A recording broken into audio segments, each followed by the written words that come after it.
Meeting of the Castro Valley Unified School District to order. Are there any comments for items on closed session? All right, then we will recess to closed session.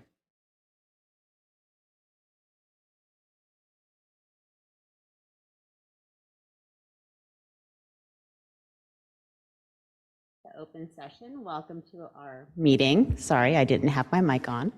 My name is Dot Theodore, and I have the honor of being the board president. My pronouns are she, her. Tonight we have Gary on the line. He's not with us because he's a little under the weather, but he is joining us via Zoom. Thank you for coming to our meeting.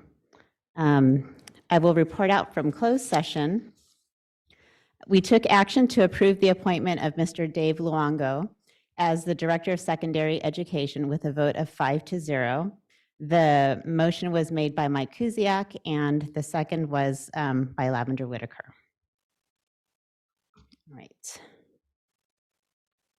All right, we'll move on to approval of the agenda. I'll move approval of the agenda. Thank you. I'll second that. All right, is there any discussion? Okay, Jennifer, your preferential vote? Yes. Gary, your vote? Yes. Mike? Yes. Dolly? Yes. Vice President Whitaker? Yes. And I will also vote yes, so the agenda is approved. Trustee Adams, can you please read the mission statement? Yes. In partnership with the community, Castro Valley School District educates students in a learning environment that is safe, nurturing, and culturally responsive.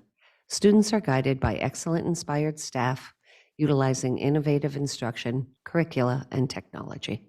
Thank you. Now I'll give some instructions on public comment. The board respects and encourages the public to comment on matters on the board agenda and within the board's jurisdiction. The board fully supports civil discourse and requests that everyone respect each other and their point of view. Individuals who would like to address the board must complete a request to speak form or via the Google form at www.cv.k12.ca.us/public comment/ and submit it prior to the start of the agenda item. At the discretion of the board president, speaker cards may be accepted after the start of the agenda item. Your name will be called, and you will either come to the podium to speak or unmute during your turn and be allowed to make public comments. After the allotted time, you will then be remuted. Sorry.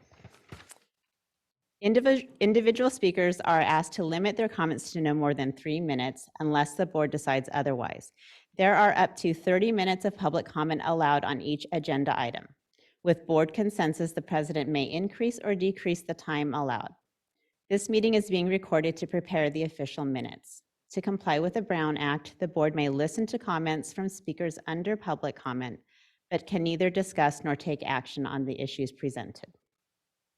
All right, we'll move on to the student board member report.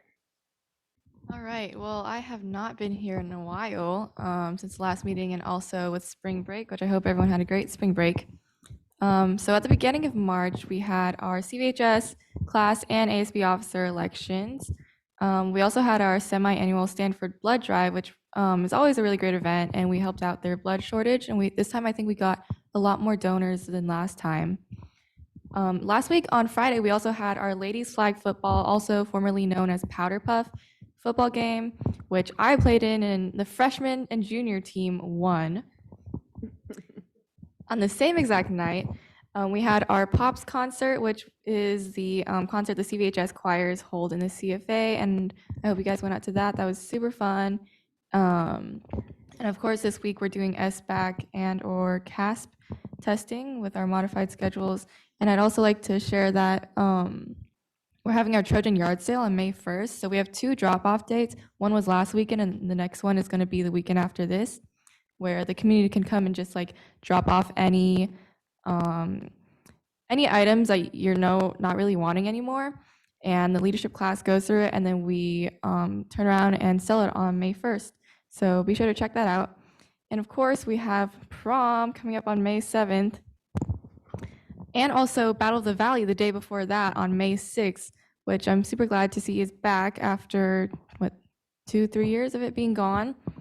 And I'm coaching the Creekside cheer team, and all the cheerleaders are so excited. Also some walkathons happening. Van Noy Cougarthon is on April 28th and 29th. Chabot Tigerthon is on May 6th.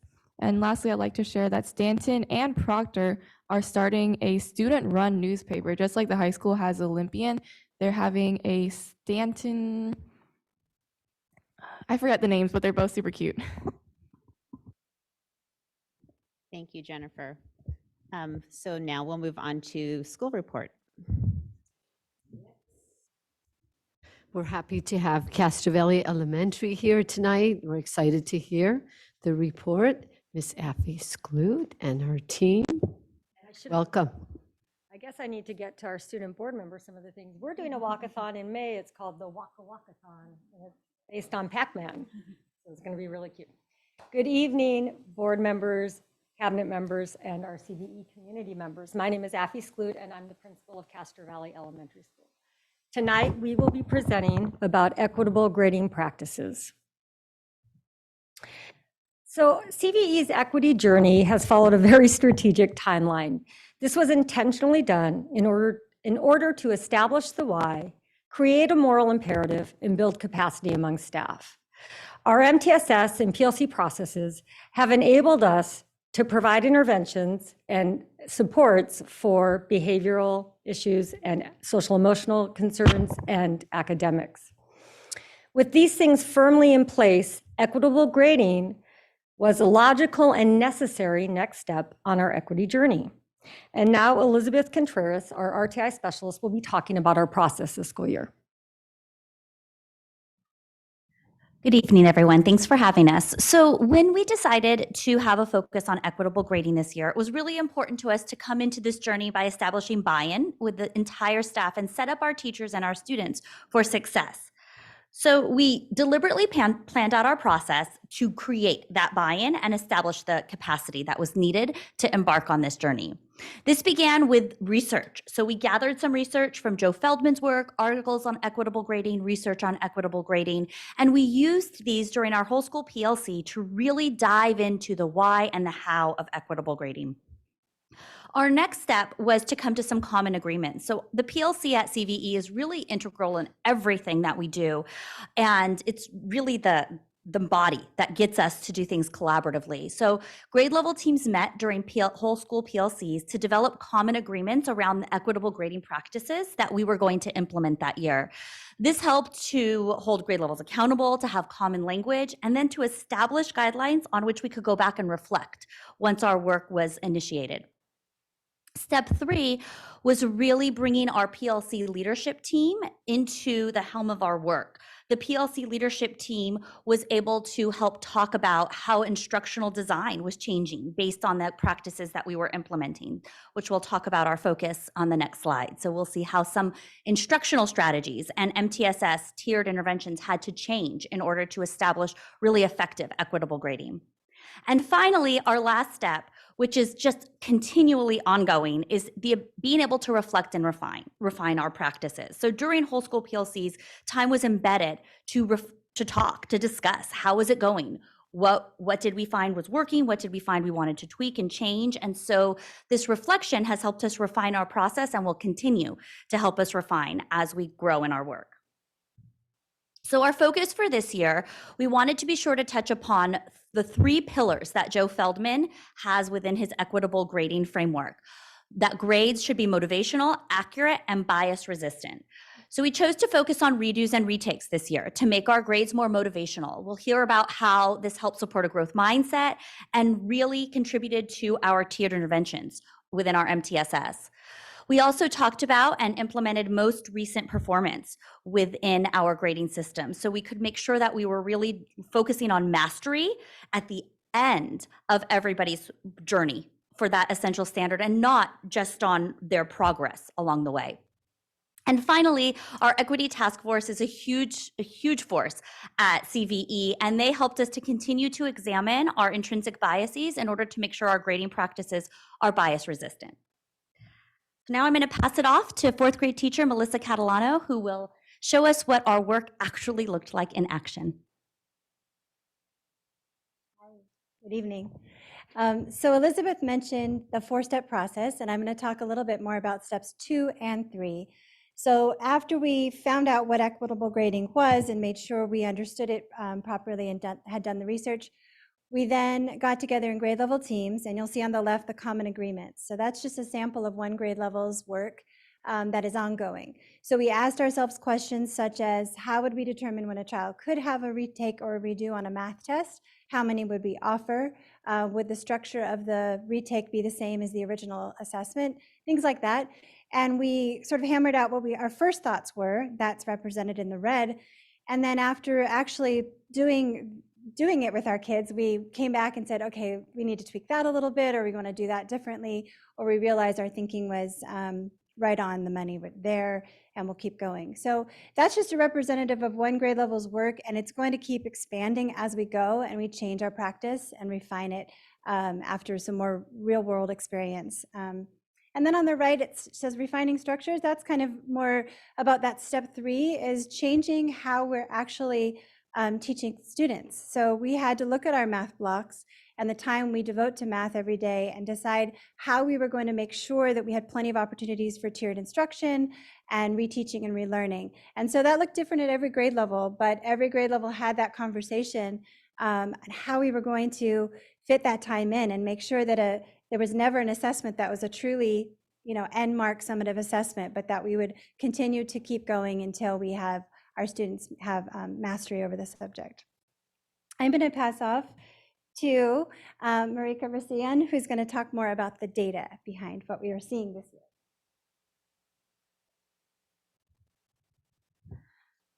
All right, so what does the data tell us? The data was collected from common formative assessments that were given at each grade level, and we're looking at the primary grades. We'll get a chance to see upper grades as well shortly. The blue represents the percentage of students who have mastered the essential skills in math versus the red are the percentage of students who have not yet mastered those essential skills. The data clearly shows not just in the primary grades, but as you'll see in the upper grades, that giving students the opportunity to engage in redos and retakes has led to an increase in the percentage of students who are showing mastery of those essential skills in math. And you can see similarly in the upper grades as well. You might notice that some grade levels have a higher percentage in that increase compared to others, and that's just simply to that some grades have more complex skills and concepts that they're learning at that grade level. So that definitely kind of affects the progress in terms of where students are at this point. But overall, it's clear that engaging in the work of equitable grading practices has been very valuable. It's super important, especially taking on this work this year in particular, given the learning loss that students have experienced. And so just seeing the results that we have in this year just only goes to show how we are working towards that common goal of meeting the academic needs of all students, and how it's really going to continue to only be that much more impactful in the years moving forward.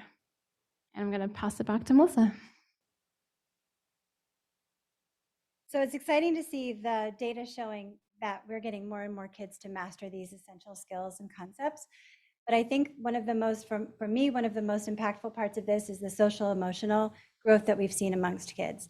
So especially in the upper grades, by the time they get to 4th and 5th grade, sometimes kids think, I'm just not good at math, unfortunately. And I don't hear that amongst my students anymore. I don't hear that murmur of, oh, it's a test and I know what I'm going to do already. They don't know, or they know that if they don't do well on the first test, they have multiple times to relearn it and retake it. And so it really takes that stress level down, and it shows that every kid can master any concept in math. So that's been exciting. I think we're at CVE, we're a big growth mindset school, and now I feel like we're walking the walk and not just talking the talk. This is a quote from Joe Feldman that we thought was particularly important. The way we grade should increase a student's confidence so that each student feels that they are equally eligible for academic success, regardless of circumstances or educational background.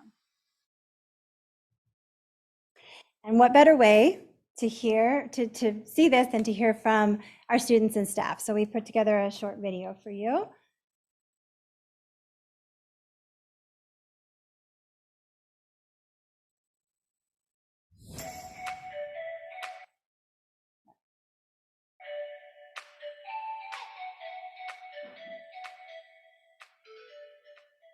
For redo test, I have a lot of anxiety having to worry about if I get a good score or not because I always like going to my dad saying I got a good score. So when I'm able to retake my test, I actually feel really happy and I don't have to worry about getting so much anxiety because I usually get a better score every time and I feel like me practicing with my teacher helps me a lot because then I can also feel more confident in math. They also helped me by realizing how good I did and what they made me what I did wrong, so I could redo that on the retake what I learned from my mistake. So redos and retakes helped me out a lot because usually I would always get a low score, but my teacher would make me do a retake and it would help me out with a lot of stuff. And I'll get half of this. I'll sometimes get a 52, then I'll get a 98. I'd like to feel the second chance for me to do better, and I did do better and got higher scores. I have not done a retake, but my classmates have really benefited from it because every time they did one, they always got a better score. Sometimes a huge progression, and sometimes just a little bit.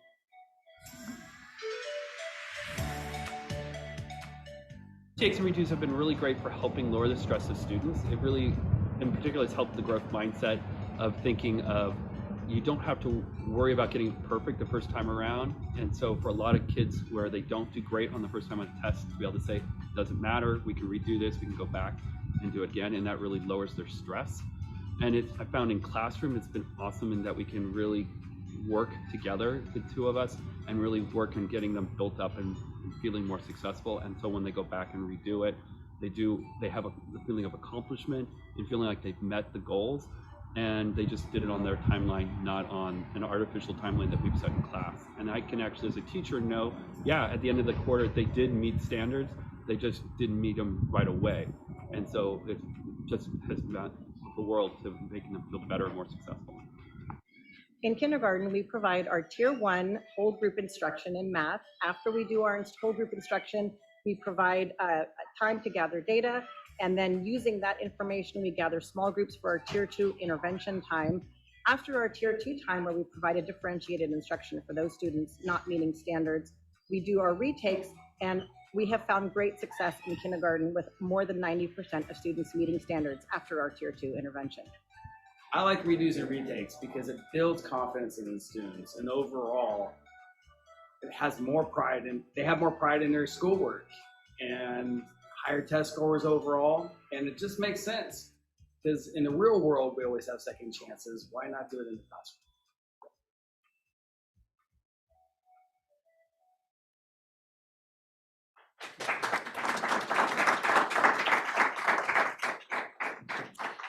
So before we end our presentation, I do want to give a quick thank you to the board and our district leadership team. A huge thank you for not only always supporting our work, but really encouraging it. And then a special shout out to Nia, who this year didn't let us focus only on COVID, but kept us knowing that there's a lot more important things than just COVID. So thank you to all of you guys as well. And then I do want to do a quick shout out to my teachers here, Jason Berberian, Steve Hilton, and Vicki Limnios, and our counselor, Ms. Emma Ruiz.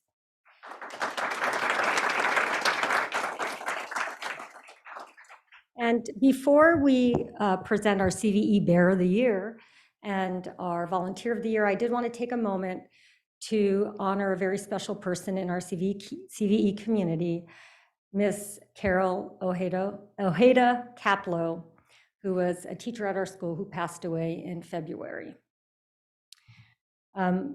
What you see is a tribute page that we will be including in our yearbook. Carol was an amazing teacher, a very, very devoted colleague, and a special friend, and she is greatly missed. Thank you.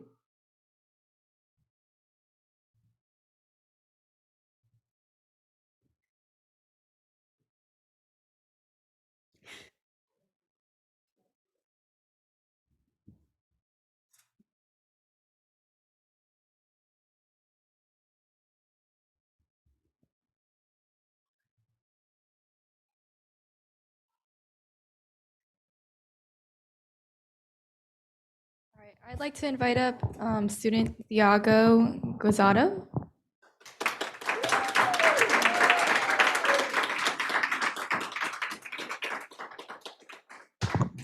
The governance team, along with Castro Valley Elementary School, are proud to honor Thiago Gozado as their outstanding student. Thiago is a determined and hardworking student who has shown so much resilience throughout his elementary schooling. Thiago has developed a great love for learning, along with increased motivation and perseverance. He has become the type of student who is asking to stay in during recess to work on additional math problems for extra practice, or to join your small group for extra help even when he doesn't really need it. Thiago is a perfect example of what it means to take charge of your own learning and how anything is possible and can be accomplished with a positive attitude and the willingness to learn. Thiago's kind-hearted nature, warm smile, and friendly personality are some of the things that teachers have also admired most about him. Moreover, Thiago is a role model for other students and follows the BEAR code on a daily basis. We are so proud of Thiago. We are confident that he is going to continue to soar and accomplish many great things as he moves up to middle school next year. The governance team joins Castro Valley Elementary School in honoring Thiago Gozado as an outstanding student.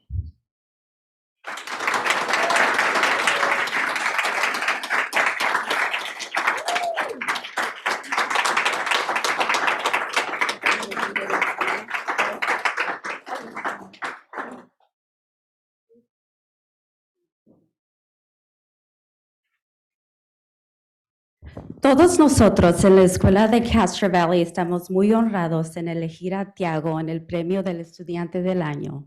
Tiago es un estudiante dedicado y trabajador que ha mostrado mucha resiliencia y a lo largo educación primada. No ha dejado que las dificultades de un año definan el próximo año. Además, no ha permitido que esos mismos desafíos se conviertan en limitaciones. En cambio, Tiago ha desarrollado un mayor amor en aprendizaje. Junto con mayor de motivación y perseverancia, se ha convertido en el tipo de estudiante que pide quedarse durante el recreo para trabajar en problemas de matemáticas adicionales para practicar más. Aún, unirse con un grupo chiquito para obtener más ayuda, incluso cuando realmente no lo necesita. Tiago es el ejemplo perfecto de la significancia de hacerse cargo de su propio aprendizaje y cómo todo es posible y se puede lograr con la actitud positiva y la voluntad de aprender. Tiago es bondadoso con su sonrisa cariñosa y la personalidad amistosa con algunas de las cosas que los profesores también admiran más de él. Además, Tiago es un modelo de seguir otros estudiantes y seguir el código de BEAR a diario. Estamos muy orgullosos de ti, Tiago. Estamos seguros que continuarás volando y logrando muchas cosas grandiosas a medida de avanzar a la escuela intermedia del próximo año.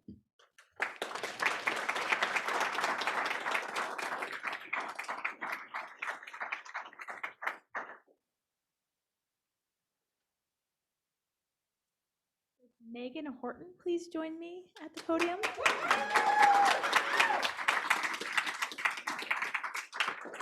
The governance team, along with Castro Valley Elementary School, are proud to honor Megan Horton. Megan Horton received unanimous agreement from the CVE staff to be chosen as CVE's 2021-2022 Parent of the Year. Megan has been an integral part of the CVE community for the past 4 years. Even with a full-time job, she has found time to be an active board member on the PTA. Megan is often seen on and off campus, organizing and supporting the many events held at CVE. She has dedicated her time and creativity to plan events that create lifelong memories for our students, even despite the COVID protocols the past couple of years. The first ever Halloween drive-through, CVE's first Penny Wars, and the many restaurant fundraisers are some of the events she has spearheaded. These events create a strong school community where children, families, and staff look forward to these memorable events. Megan accomplishes all this with a smile on her face, never once seeks recognition She does everything because she wants to, what's best for the students and staff. She is an incredible role model and a very valuable member of the CVE community. We are truly grateful for all she does, and it's because parents like Megan that make CVE the place to be. The governance team joins Castro Valley Elementary School in honoring Megan Horton as an outstanding volunteer.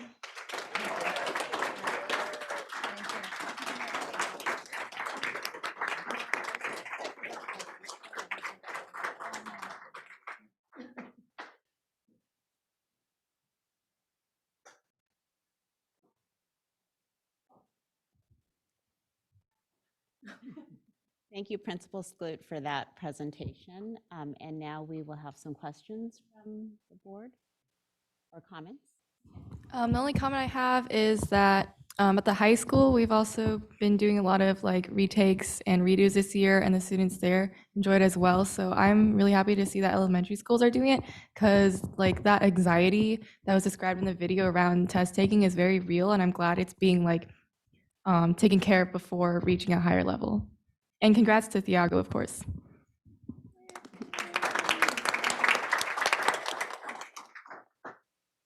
Gary, did you want to make some comments?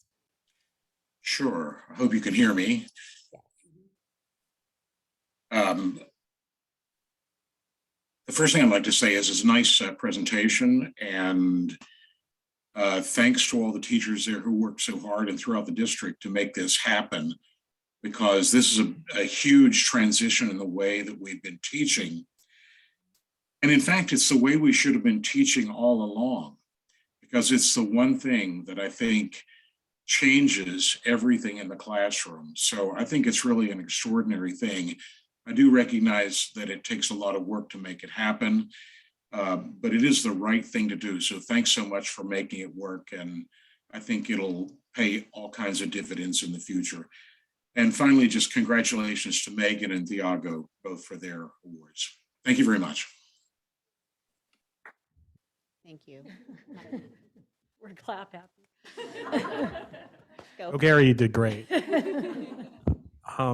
This is really helpful to have the presentation because one, you talked about this last year when you came here, and so much of talking about equitable grading as a new board member is very theoretical. I read the book.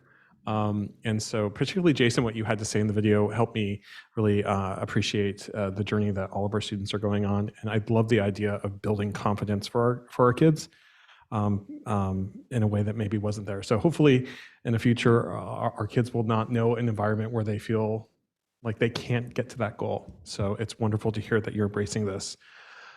Thiago and Megan, thank you for your contributions to our school community. And I think we really felt why people say CVE is the place to be, and really got a sense of that CVE family tonight. So go Bears, viven los osos. I want to say congratulations to Thiago and Megan, and say hi to Jason, of course. And I really like the comments about the growth mindset, learning from my mistakes, and the second chances about it being in the real world. This whole grading practice really encourages quite a few students to stick with it. I think it's really great. And then also in memory of Carol, that was very sweet. And I love the pie chart data. I don't want to repeat everything that was said, but one thing that really struck me as a horrified test taker my whole entire education, even through grad school, was the stress that was associated with failure and shame. And being able to allow our kids to know that this isn't the end all be all, that they have another chance, just means so much, because they will be able to thrive in learning. And I just want to thank you for all your work, and thank you, Nia, for all your work. Thiago, I just want to say, the words kept coming up, kindness, and we need so much more kindness in the world today. So I just wanted to thank you for being the kind light at CVE. And thank you again, Megan. And just for those of you who have lost someone, how hard it can be. And I just want to say how sorry I am for your loss and everything that you've gone through. So just trying not to repeat. I always take a lot of notes, but I love how CV always talks about the journey, the equity journey, because that's what it really is. We're never done, but we're on that path and we're focused, and you're very methodical and intentional about it. And that's why you've accomplished so much as a team. And when you talk about a family, CVE family, you could just see it. Students, teachers, staff, principal, everybody, families together. One of the things that I think it's really important for us to acknowledge is that when we talk about these things, just make sense. It should have, like somebody said, this is the way it should have always been done, but we're learning. But the piece that people have to remember is when we do retakes, it's not just we just tell the kids, retake it again. There's a lot of great work that teachers do in between, which makes it effective, because that's the part that really takes time and intentional focus. And I just want to thank you for that. We've got amazing teachers and staff and principal at CVE, and that's why it's the place to be. And of course, our students shine and our families are working so hard. Thank you, Thiago, for being who you are. Positive came to my mind when I read about you. And thank you, Megan, for everything that you do to help our school and the CVE community. Thank you. Well, I get to go last. Thank you very much for coming and presenting to us today. You know, CVE has a big place in my heart.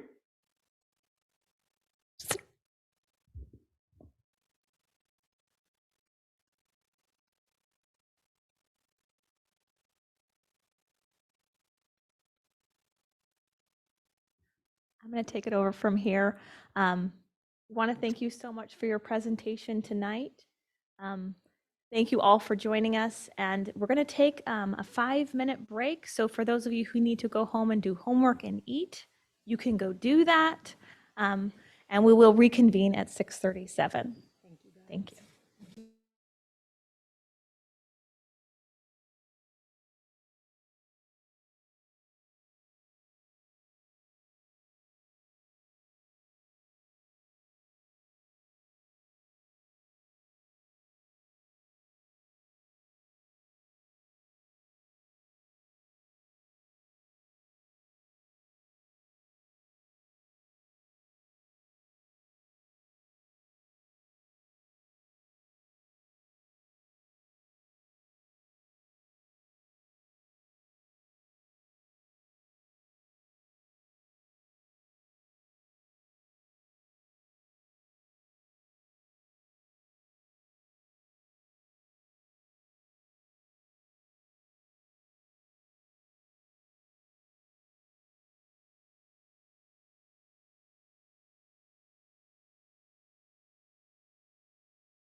Thank you, everyone, for sticking with us.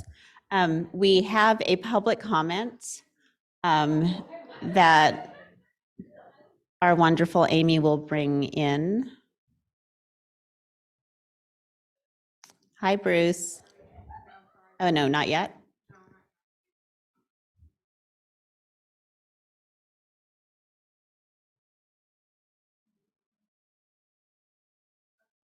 Hi, Bruce. Welcome to our meeting. Hello. I just want to say I have a soft spot for Castro Valley Elementary. My daughters started there in kindergarten, and I made the mistake of transferring them out, for a better, what do you call it? Chasing the test scores basically to another school. I always regretted it. I just felt so, the people there are just great, and they're very inclusive. I just love that they had PTAs with dinner and all that type of thing. So I do have a very soft spot for the place. I tried to transfer them back. I guess I missed a deadline once, and then they were in the 4th grade, and then it was just kind of too late. But anyway, I just think it's a great school, and I do wish that we had stayed there. I just love the idea of this retake. I just think it's fantastic. I'm one of those students that did extremely well in school, and I just think I just saw the damage that it did to some of my peers, and I just think that's fantastic. That's the way it should be. Probably always should have been. I make my students. I coach Science Olympiad. We do lots and lots and lots of retakes. You can ask them. When they don't get it right, we just do it again. My daughter started out with Mrs. Caplow, so I was really sorry to hear her passing. That's just so disappointing. I don't know the details, but it's that's kind of devastating. She really was exceptional, and she worked so hard. I definitely saw that because I was in the classroom volunteering right there with her. So she loved the students, and anyway, I just think CVE is great. It's a place to be. I love the bear. I always have loved. That's my favorite of all of the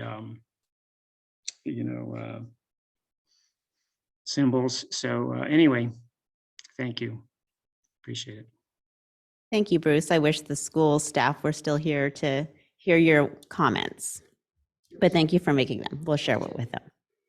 All right, we will move on to comments or reports from our bargaining units. And first we'll have CSEA.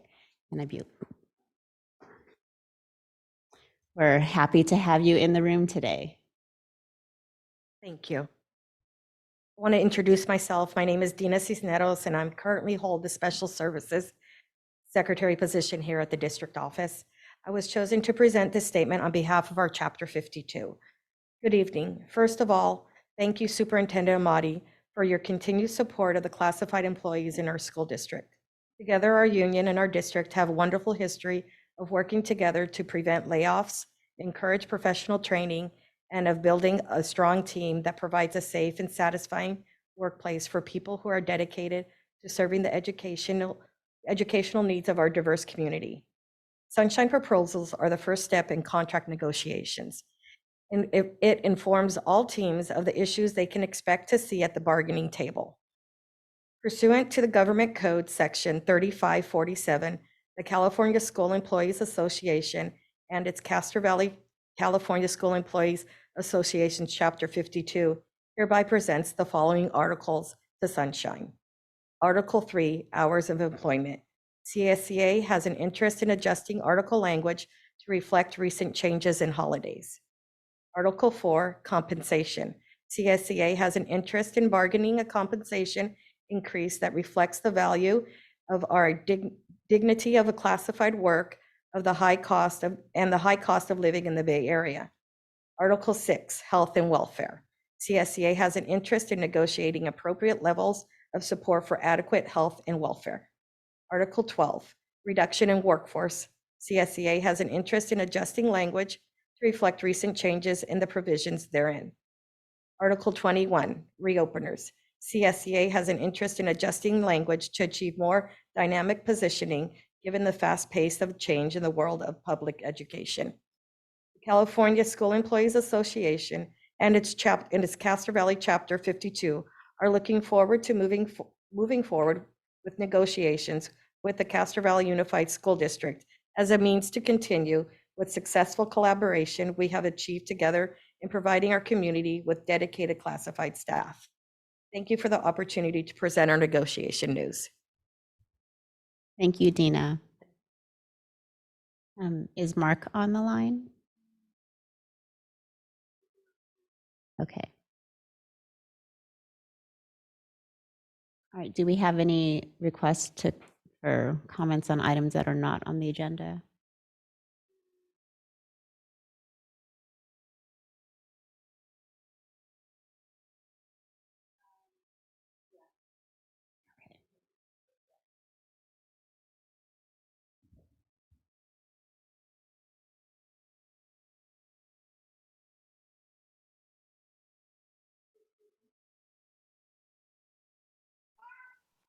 Oh, sorry about that. Yeah, I just, I put this on because it sounded like I wasn't able to talk on the CVE, but I just want to reiterate though that the whole retake thing is great and I just love CVE, but that's it. Thanks. Thank you, Bruce. All right, are there any other? Okay, thank you. So we will move on to the consent agenda. I'll move approval of the consent agenda. Thank you. I'll second it. Thank you. Is there any discussion? Hey, Jennifer, your preferential vote? Yes. Gary? Yes. Mike? Yes. Dolly? Yes. Vice President Whitaker? Yes. And I will say yes, and so the consent agenda is approved. All right, moving on to reports, discussion, and action items. Item A. Yes, Mr. Turpie is going to present this item, late start update. Welcome, Mr. Turpie.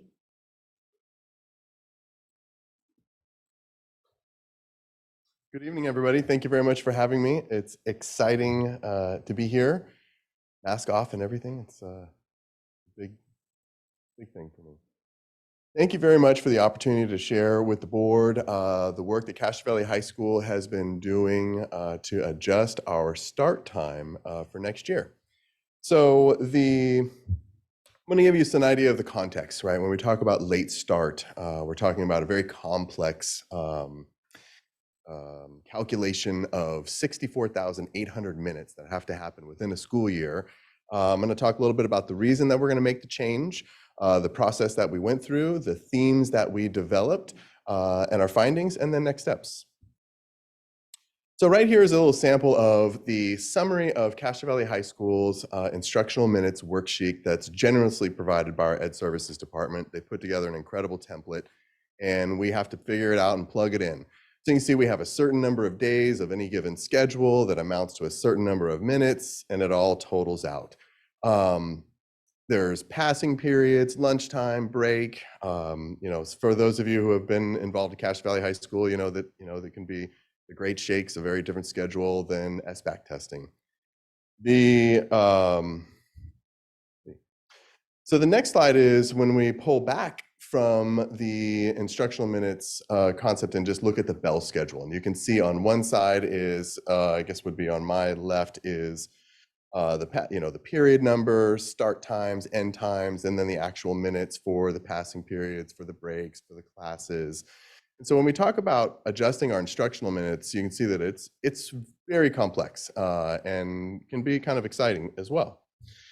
This is what here is a regular day looks like, and then this is what the block schedule looks like. And then, of course, this is how it looks with all the detail, and then this is the way we present it to students and families.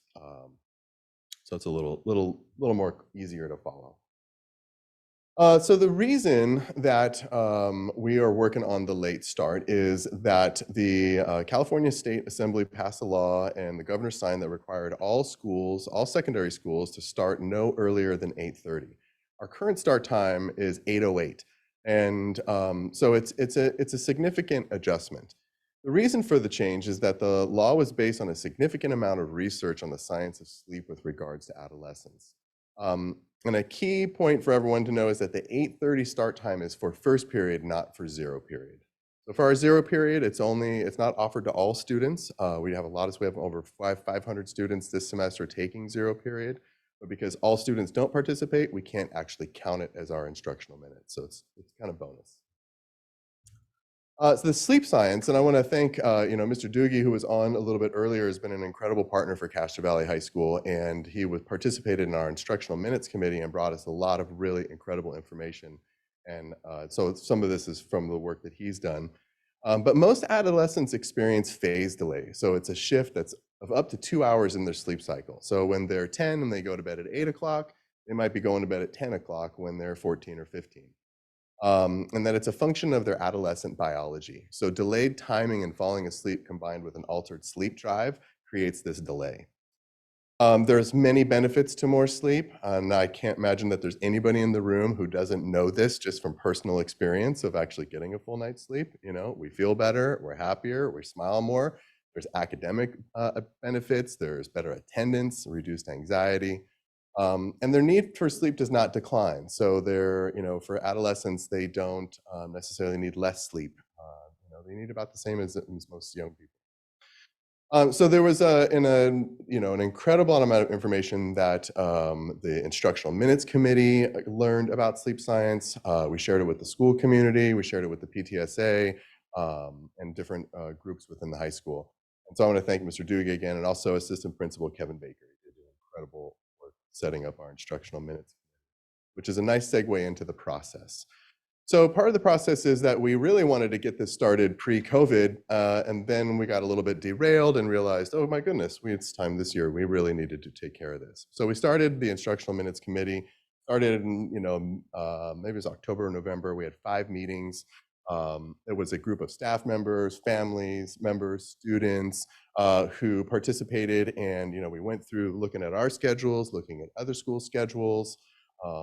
We looked at the sleep science, and what this group did was they did an amazing job, is that they helped us produce the themes that we were able to ask the community about what we wanted to focus on. So if you think back to the instructional minutes to say, hey, which schedule do you like best, could be really complicated. We're really looking at like the themes that we want people to focus on. So we sent an initial survey out to students and families, just getting basic information about their priorities and needs. And then later on, we sent another survey out to all stakeholders that asked about the themes. So a leadership team at Castro Valley High School, CVHS Leadership Council, the administrative team, the departments, they meant to review the information, provide feedback. So there's been a lot of give and take. And then the CVHS leadership team collected the feedback and summarized the findings. And so the themes that we presented to the communities that was from the Instructional Minutes Committee work was the minimal change. And essentially that was basically taking our schedule and just moving it up to 8:30 and like not changing anything else. And some people that was an appeal because there's been enough change in the last couple of years, and they were like, you know what, just tell me my new start time and I want to be done with this. The balanced schedule, so if you're familiar with Castro Valley High School schedule, on Monday, Thursday, and Friday, we get out at 3:30, and on Tuesday and Wednesday, we get out at 2:30. So that creates an imbalance. It's not imperfect, but it does, making the shift is, it creates something very different if we just move everything up and leave it that way. So the balanced schedule is that we would have the same start and release time roughly every single day. The late start was considering moving the start time up to 8:45. Support time schedules were increasing Trojan time, adding an advisory, lengthening Trojan time. And then the block schedule was looking at, right now we have a modified block schedule where a couple of our days are regular students will see all their teachers in one day, and then block periods are when they see only half of their teachers for longer periods. And a blocked schedule would be more block and less of the regular days. So those were the 5 themes. We surveyed all the stakeholder groups, and and really what we found is that the balanced schedule had the most support amongst staff, students, and families. And this balance is the start and release times throughout the week, which means also, so if we start a little bit later, it doesn't mean on any given day we're getting out very, very late. So it's a nice balance. Adding more support time generated substantial interest, but some wariness about the impact on instructional time. So there is, some people, and we have to, when we talk about more Trojan time or advisory, part of it is we need to kind of go through and kind of define exactly what that's going to mean and what it's going to look like. So we're definitely going to be starting at 8:30 next year, 8:30-ish. The concept of a later start generated some support, but many concerns about conflicts and impacts for students and families were expressed very regularly. And I think the important thing to remember is that if we have a 0 period, if we want that to start at a certain time, it might shift 8:30 up a couple of minutes. So these are the basic themes that we're working on. Next steps, which is getting into all the work of taking this and moving it into the template and moving the minutes around and making it work for the school and for the community. Yeah, so our next step is we're going to work with the Castro Valley High School staff, share some basic schedules, get their feedback, and create the one we're going to work with. Share it, post it, communicate it. And then I want to, again, a special thanks to Assistant Principal Mr. Baker, our current instructional minutes maestro. So I'd be happy to answer any questions, and I'm happy to be here. Thank you for your presentation. Of course.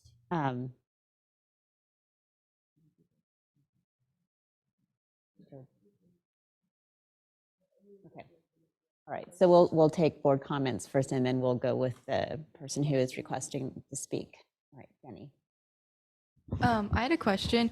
What's the difference between the minimal change schedule and the late start schedule? The difference between the minimal change schedule and the late start schedule is that the minimal change would take our current modified block schedule and just move it up 22 minutes every day. So the late start has the even later exit time on Monday, Thursday, and Friday. And then, and the same for it just basically shifts it even further in the morning. Wait, so like both of those schedules, you start at 8:30? No, the minimal change is 8:30. The late start is 8:45. Oh, okay. Yeah. Got it. All right, thank you. Sorry. Mike. I have some questions. So we're talking about a difference of 22 minutes that our students will get, supported by this law that says our kids need more sleep. Was the most that was considered 8:45, or did you look at scenarios that might say, what does a 9:30 start look like? And I'm trying to understand, like, how does, I'd say on my personal preference, I think a lot of people here would say, let's get more sleep. So why not the extra 15 minutes? Why not an extra 30 minutes? Why not? Yeah, it's a great question. I'd say when practicalities of looking at a schedule, 8:45 was the latest that we looked at. There was definitely a lot of discussions about even going to 9 o'clock.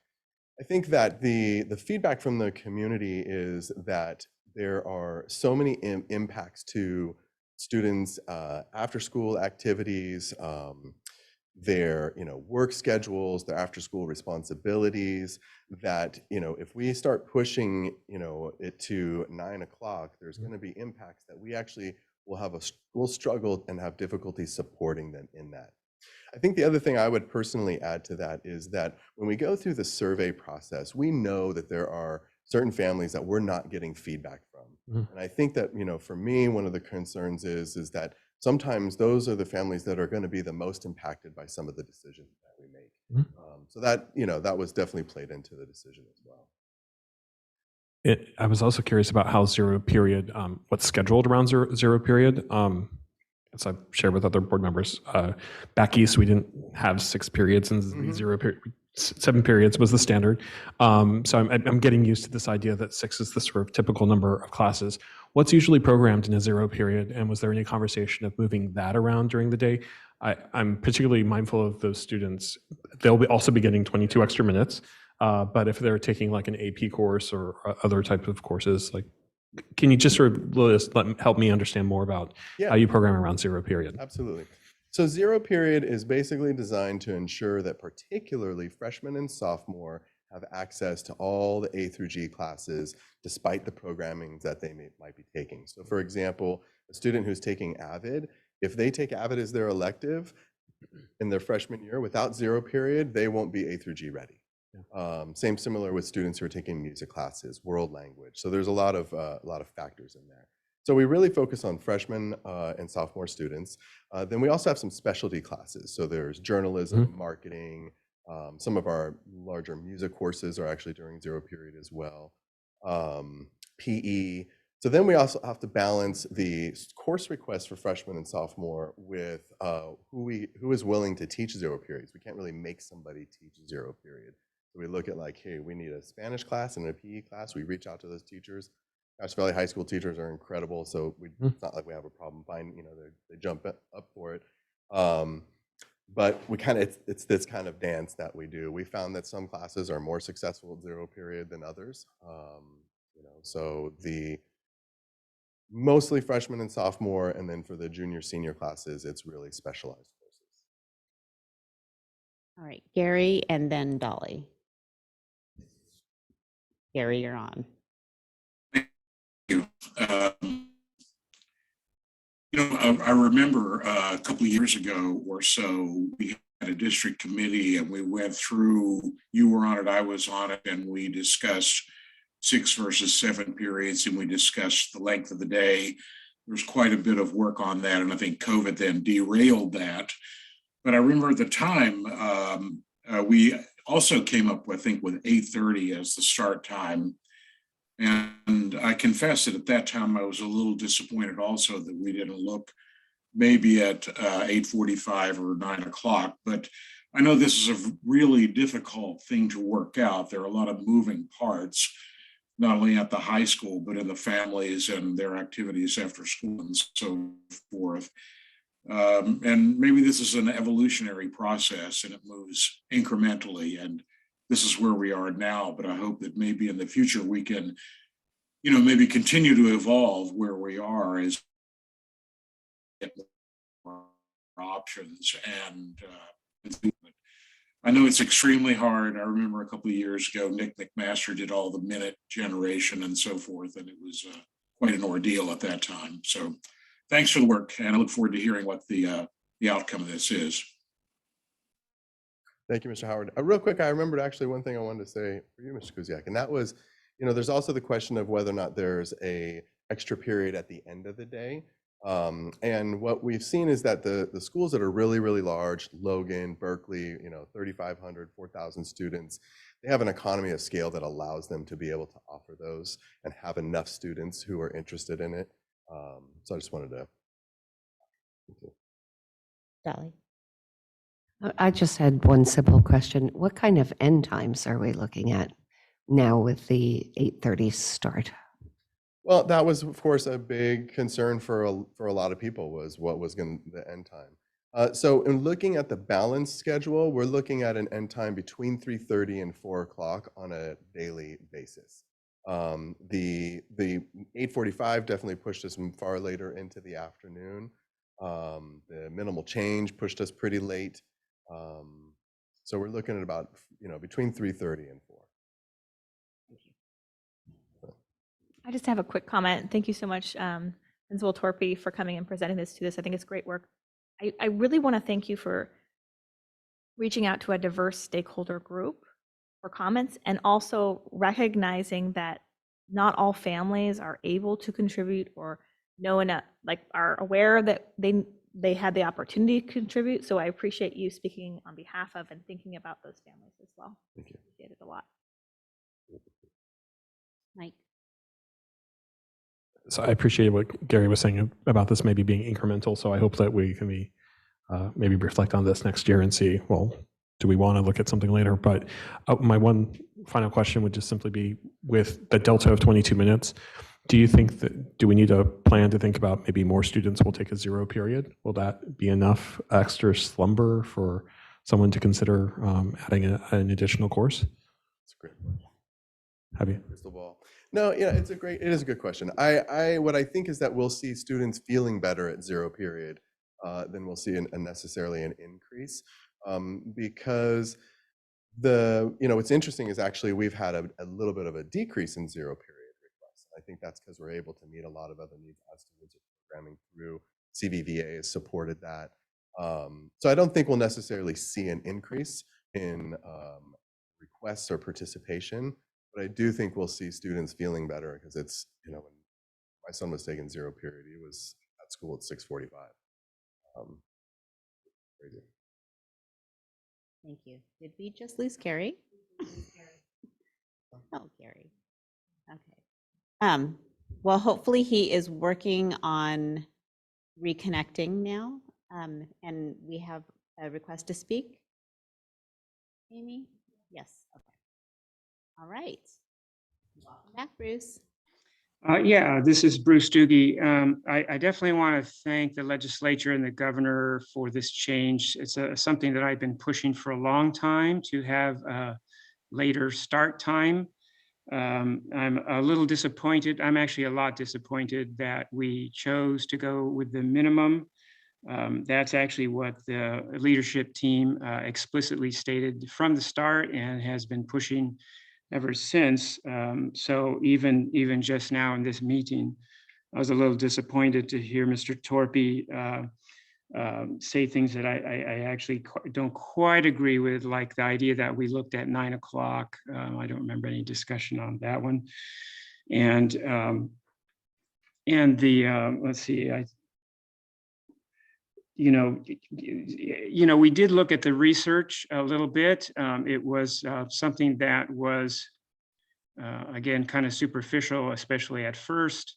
And then we finally had a little more of discussion, but I don't think it was taken too seriously. I think the committee, I think it did change a few minds on the committee, but obviously that didn't get out to the public.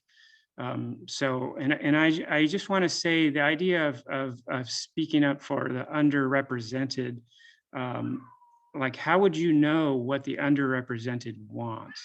So I think again that's something that it sounds great, but since we don't know what the underrepresented want, then that's a problem. The committee did not identify any specific problems with a later start.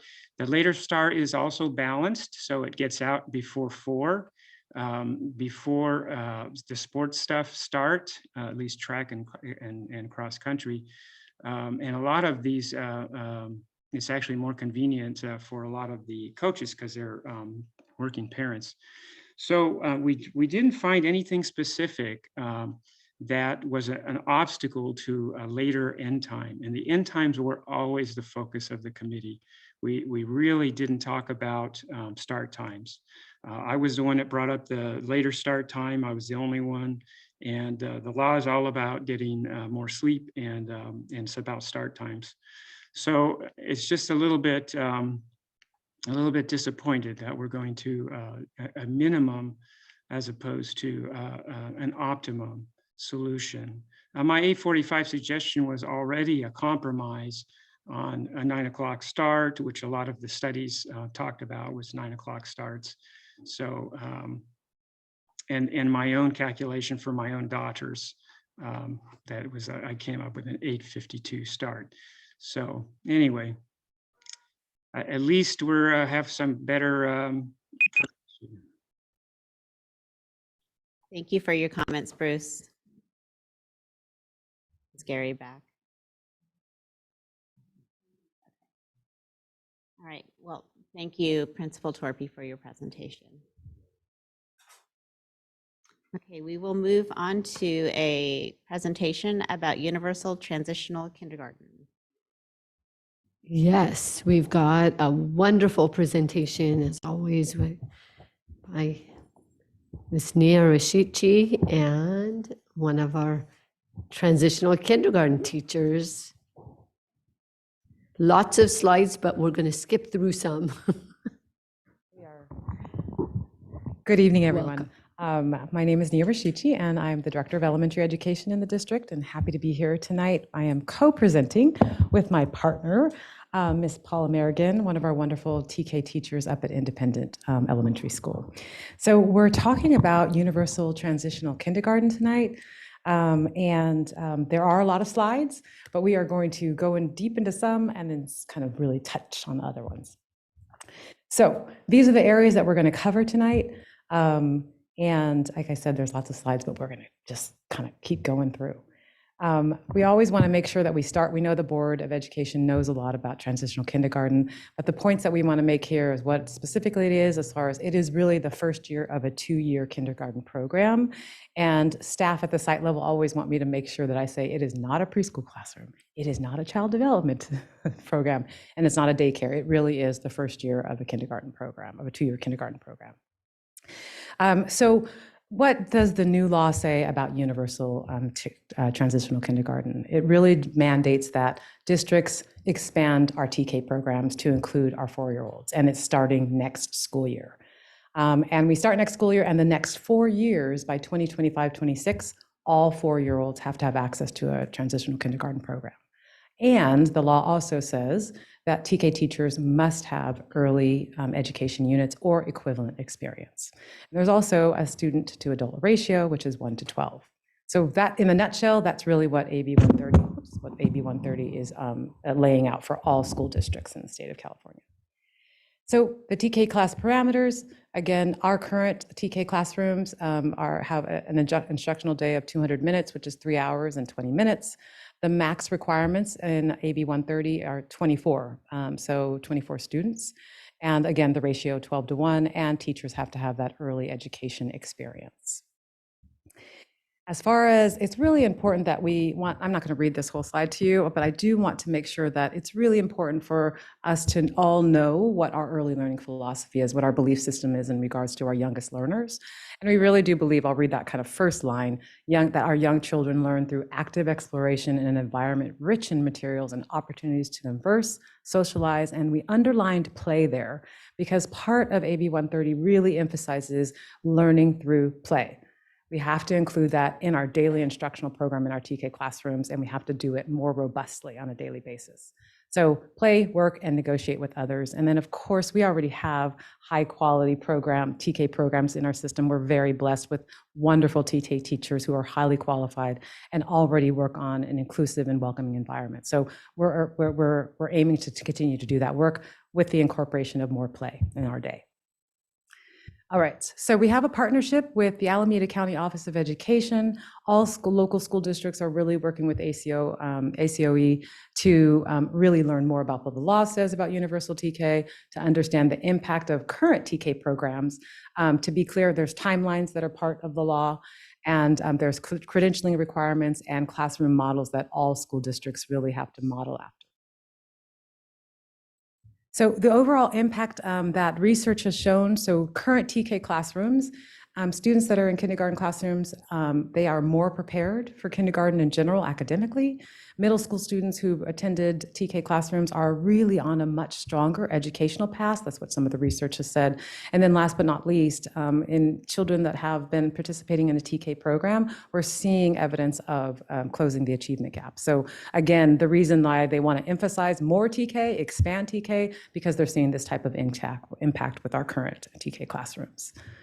So the timeline for implementation. So we are charged with starting in the 22-23 school year. All those 4-year-olds who have birthdays from between September 2nd through February 2nd, we have to make sure that we provide a TK slot for them in our program starting next year. And then over the next 4 years, up until 25-26, that's when all 4-year-olds, regardless of their birthday, they have to be in a TK classroom. And so this really has been cross-departmental work. Every department in our district is really working hard on making sure that we implement this and implement it well. So that's the planning team. We've got our teachers, we've got our site admin, and we've got our district administration. So it is teamwork, really does make the dream work, and it does take an all hands on deck. As far as credentialing is concerned, Dr. Zamora, we have been working really close to make sure that we have there are some credentialing requirements where all of our TK teachers have to have either early childhood education units, something comparable to that, or the child development permit. Fortunately, all of our TK teachers, we have 5 TK classrooms in our school district right now. All of them have those early education units already. That's not the case for many school districts. So again, we are out to make sure that we have high quality programs and we have high quality teachers to run those programs. Now, for new teachers, and we're going to talk a little bit about the expansion, we're going to expand to about 3 additional TK classrooms. Those teachers that we hire will have to also have that not only their multiple subject credential, but also one of those areas. And so we're aiming to hire teachers that already have those ECE units or the equivalent. But if for some reason we are not able to, we have to make sure that by August 2023, that they do have those ECE units. So there's lots of different scenarios around how to staff these new expanded TK classrooms. We are aiming for scenario 3, which is basically comes down to 1 teacher and 1 para in each of our classrooms. Our backup is scenario 2, which is 2 teachers, but we're really focused on scenario 3, 1 teacher, 1 para. That is the model that we are aiming for. And so as far as success, we want to say that there's huge interest in the TK position. Teaching position. And we've already hired 2 of our 3 additional TK teachers, which is fabulous. An area of potential challenge, not a challenge yet, but it could be a challenge, is finding those either part-time or those full-time paras to pair up with our teachers. So we want to just make sure that folks are aware that we're looking for paras. Anyone out there that's interested, please contact our HR department. But that could be an area challenge for us. And that slide just shows that continued partnership that we're working with ACOE. So I'm going to hand it off to my partner, Ms. Paula Merrigan, and she's going to come up and talk some program and curriculum pieces. Hello.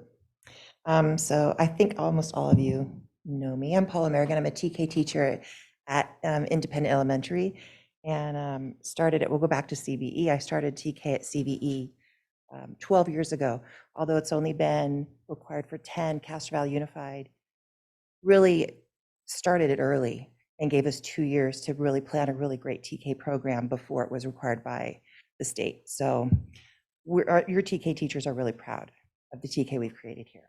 So sorry, I went off track there. But and yes, we do always consider it a bridge between preschool and kindergarten. When Castro Valley made the standards, we looked at what are the preschool learning foundations and what are the Common Core kindergarten standards, and met in the middle. So it meets a really, it's a fine line it walks. Because we aren't preschool. Like Nia said, we're not kindergarten either. Currently we use kindergarten curriculum that is adopted to TK. So we have a kindergarten math adoption, My Math. We use the pages that are applicable to TK. We don't do the kindergarten portion, but it also includes a lot of hands-on experiences. There's a lot of when Ms. Rishichi, I'm not going to say it right because I'm nervous. When she talked about play, we do incorporate a lot of play in our routines with math. I just did a presentation for the Monterey County Office of Ed on using manipulatives in TK games, playing with math to make it more fun and engaging. And those kids in TK in the classroom, they'll go, yay, it's time for math. And I say to people, that doesn't happen in 5th grade. I don't think they're going, yay, it's time for math.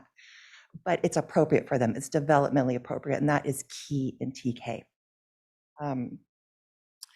Parental involvement.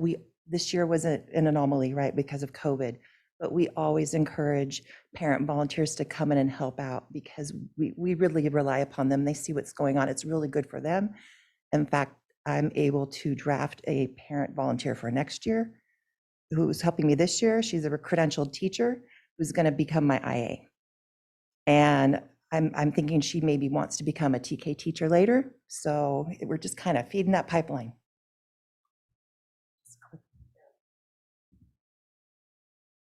Sorry. Oh, it just happened. Thank you. Right now, the state, we have the preschool learning foundations that we go from. We don't teach the preschool learning foundations, we go off of them. We kind of, again, we bridge that gap. TK and K are 2 different things. The CDE is currently working on creating an update for those preschool learning foundations for TK that are supposed to be available in 2023. Fortunately, the children we're getting next year are very similar in age to the children we have right now, because Castro Valley, we allow children who, we have a lot of December birthdays in there. Sometimes we'll get January, so there's not a lot of difference in the ages we'll be serving next year, but there will be down the road. The social emotional component is so huge in TK. It's really talking about the self-regulations, right? It's learning about what is appropriate, what's not appropriate. How do you deal with those big feelings you have when you're only 4 or 5?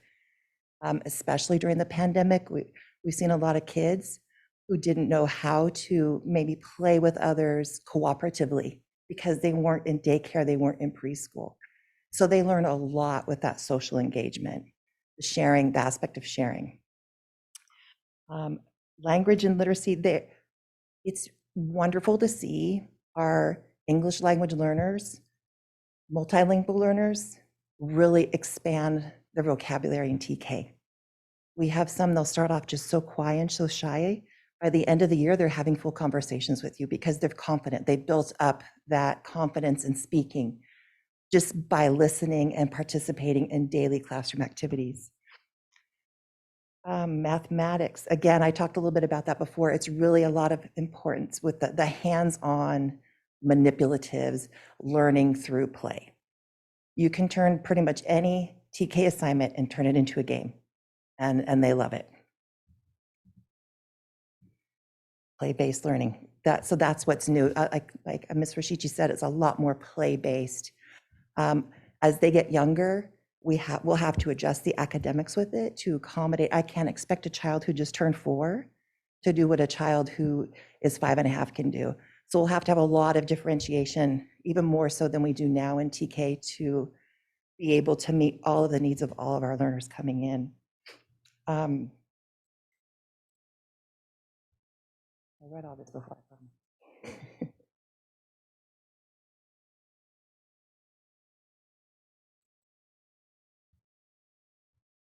You can read the slide. I mean, I'm just reading the slide. I read it. I swear I did read it before, though. And Mia, is this one yours? Or this one mine? This one yours now? Sorry about that transition. But I am a transitional kindergarten teacher. So.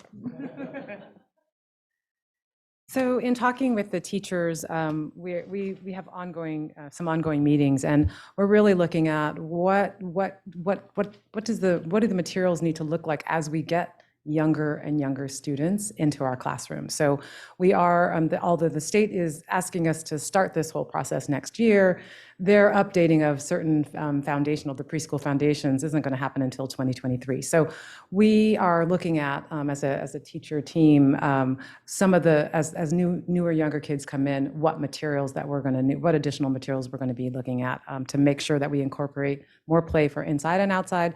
And that's always, as Mrs. Merrigan was saying, developmentally appropriate. So, and professional learning, like we all are lifelong learners. We've learned a whole bunch over the last couple of years, and we are going to be continuing to learn. So in talking with the teachers and the administrators, we know that we're going to need some professional learning around foundations for early childhood development, some learning, continual learning around culturally and linguistically responsive classrooms. There's some participation in CPIN and support for multilingual. So that's just a list of some of the professional learning areas that we will continue to offer and that we will newly offer to our staff. Current enrollment for TK is at 154. That's not including the TK interdistrict transfers yet. And that's a higher number than we've ever been at for the last couple of years. So that's a nice pattern that we want to see. We will have a transitional kindergarten information parent night next Thursday. And so after that parent night, we think we'll have an even more influx of informed parents that want to join us for TK. So we're watching those numbers weekly. And again, that's part of the whole teamwork, making the dream work. TK location. So right now on the left-hand side of the screen, We have 5 TKs in the school district, 2 at Castro Valley, 2 at Independent, and 1 at Stanton. Newly, we'll be expanding to 3 more TKs for the 22-23 school year, and that will be at Marshall Vanoy with our DLI, a new DLI program, and then 1 additional class at Stanton, so for a total of 8. Funding information. So there is funding, some funding for this new law to be implemented, some funding for recruitment and hiring and training, and then there's other to be determined funding. And as we get to questions, I know Ms. Susie Chan can answer those questions in more depth if you have them. And then, but wait, there's more. So beyond the regular TK day, you all have, the Board of Education has already heard a lot about ELOP. And so, well, the only thing that we want to say is in connection to our TK program. Currently, our TK program is 3 hours and 20 minutes. With the ELOP, we are charged with providing a 9-hour program for the whole day and so basically 5 additional hours and 40 minutes of homework help and enrichment now can be offered to our TK programs as part of the ELOP program. So we're going to be talking about that at the Information Parent Night. We think that provides more opportunities for our families to make better decisions about, oh, maybe I really actually now can have my student participate in transitional kindergarten because the day is longer and works with my work schedule. As you all know, we already have our lead agency in place that's doing a whole bunch of beautiful work right now, Play CV. We are piloting and working at 5 schools right now, and that's going to be extended to our TK classrooms and in the next year. So just a summary, and this is the last slide. We are expanding classrooms. We have 3 new classrooms for the 22-23 school year, and we'll keep on looking at enrollment and determining, do we need to have more? Are we right at that sweet spot? Our preferred model, again, 1 teacher, 1 para in each of our TK classrooms. Staffing, we're in a good place as far as teachers, and we're gonna be in a good place with our paras as well. And our planning team is intact. We have our teachers, our site and district admin all working together. We definitely have the mindset of incorporating play more into our day, and professional learning and our ELOP plan. The board has already approved Play CV as our lead agency. So we are in really good shape for really implementing universal TK. So that is our final slide. How'd I do on time? Oh, good. So we'll take any questions that you might have. That was fantastic. Thank you very much for your presentation, and you too, Ms. Merrigan. Questions, comments, Mike? I don't know if the public really appreciates how Castro Valley Unified really is a district of excellence, a center of excellence for TK. Paula is pretty famous in the state of California for her advocacy around these efforts, and we've all benefited. I'm just thinking of Nikki Lamb, Gina Faria, being able to have those experiences with my own kids, and just what a great privilege to have those early on. I'm curious about, when I think about my own sons going into 6th grade and 8th grade next year, are we tracking data? Like, are we seeing what their success looked like compared to maybe students who didn't do the TK program? Are we looking at those type of data at all? So we have not looked at that data. I know that the county and the state are just starting to look at that data. And so now that they presented the kind of some county and statewide data, we've said now we actually need to start kind of tracking internally our own data and seeing from when those students were in TK to on up. But we haven't done that in a robust way at this point. Gary. Yeah, thanks for a nice presentation. The thing that I think is really amazing here is that you guys have a lot going on over there. I mean, just number one, you're trying to run the schools, and then equitable grading is being implemented. We're trying to invent a Spanish language immersion program, and now we have TK thrown on top of us. So it's amazing to me that the admin folks and the teachers are able to do anything during the day with that workload on them. But, this does seem like an expensive thing. And I know you said we've heard about this before, but could you remind me about how much money this costs and how much the state is giving us? Because I have this vague recollection that there was a bit of a gap between what we were getting and what they were asking for us to do. So if you could summarize that, that'd be terrific. Thanks, and thanks for a nice presentation. I can speak to that. The funding right now is local control funding formula. So the base grant that we receive, and it's it's ADA, right? So, and then in addition, as you recall from the for the LCFF, we do get the adjusted grades for grade span. So that's additional 10% that we get. With the universal transitional kindergarten, the governor is also proposing, and we believe that's going to be in the May revise. It's not included in the governor's proposed budget right now, but we are hearing that there's going to be additional funding to meet because of the requirement for lower class size, a lot lower than what we currently have with the 10% the additional grade span that we receive through the LCFF. Mike. Just two questions. What does a play-centric classroom and school look like? Does this mean that from an infrastructure point of view, we need to rethink what a classroom looks like, or what equipment we have in that classroom, or what our equipment is outside? And then my other question is, okay, so we call it transitional kindergarten. I've heard the term pre-kindergarten. I think the state law refers to pre-kindergarten. Why does that term transitional matter? And how is it distinct from, you see yourself as a transitional kindergarten teacher, right? Are those practices like becoming their own like distinct cohort, like their own sort of group of teachers? Like, I'm just curious to know like how that is evolving as a cohort of teaching and teaching philosophy. UTK, Universal TK, falls under the umbrella of UPK. And what the governor's vision is to see more 3-year-olds getting preschool. And so the spots that are taken away from the preschool providers, because those kids are going to TK, will open up more preschool 3-year-old spots. So TK really becomes just for 4-year-olds, 4 turning 5, right? Because it's still taking the September 2nd to December 2nd that aren't eligible for kindergarten right now and expanding it. What was your other question? Classroom. Yeah. So they're suggesting for new classrooms, 1,350 square feet.